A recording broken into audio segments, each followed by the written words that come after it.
ED को उसके सारे बैंक के ट्रांजेक्शन यदि खंगाला जाए तो हमको लगता है कि भाजपा का असली हाल, चरित्र और चेहरा सामने आ जाएगा।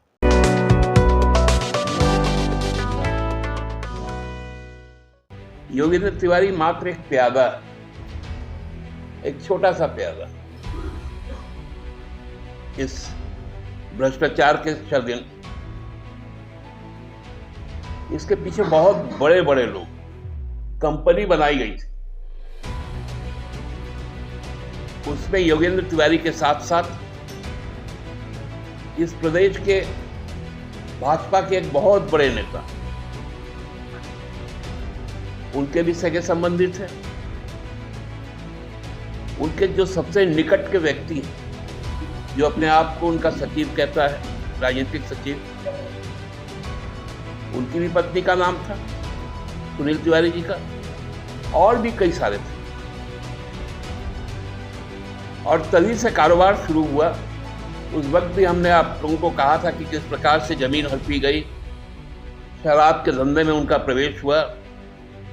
ये सारी बातें सबके सामने, क्योंकि अब ईडी को उनके सिलेक्टिव टारगेट में भाजपा तो है नहीं, उनके टारगेट में तो गवर्नेंस ऑफ झारखंड, जो चीज़ें धीरे धीरे एसीबी के द्वारा जांच में बढ़ रही थी, वो जब अपना दायरा को सिकुड़ता चला गया तो एक व्यक्ति को यहाँ से इस प्रदेश से ही हटा के दूसरे जगह स्थापित कर दिया गया, क्योंकि वो भी भाजपा के ही नेता थे। ये पूरा खेल केवल और केवल एक व्यक्ति को टारगेट करके किया जा रहा है। लेकिन ईडी को, क्योंकि पीएमएलए का मामला, मनी लॉन्ड्रिंग का मामला है, ईडी को उसके सारे बैंक के ट्रांजैक्शन, और उनके लिए बहुत आसान, सारे ट्रांजैक्शन यदि खंगाला जाए तो हमको लगता है कि भाजपा का असली चाल, चरित्र और चेहरा सामने आ जाएगा कि किनका किनका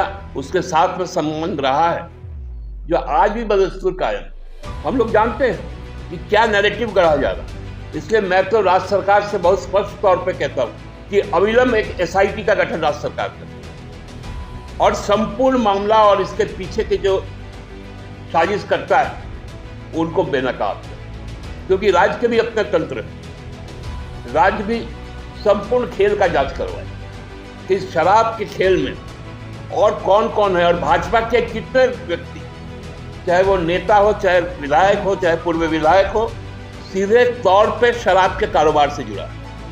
तो आपको समझ में आ जाएगा कि वर्तमान से लेकर पूर्व विधायक तक इस पूरे शराब के धंधे में शामिल है, और भारतीय जनता पार्टी के बड़े बड़े नेताओं का उनके साथ में संबंध। इस प्यादे को आके रखकर आप क्या करना चाहते हैं?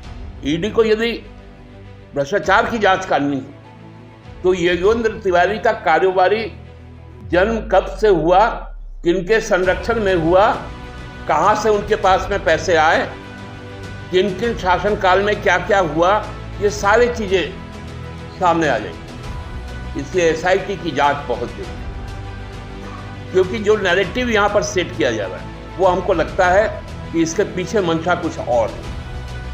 सुप्रीम कोर्ट ने ईडी को इसी तरह के दिल्ली के कथित शराब घोटाला पर कई बार फटकार लगाया कि आपके पास सर पैर कुछ है नहीं, कहाँ आया था मनरेगा के लिए। मैं तो इसका भी पहले से ही आप लोगों को बोल दिया, और 15-20 दिन के बाद और कुछ चीजें बताएंगे आप कि उनके सिलेबस में और कौन कौन सा चैप्टर बाकी। इसलिए सारी चीजों पर गहन जांच होनी चाहिए, ईडी को भी जांच करनी चाहिए और राज्य सरकार को भी जांच करनी चाहिए।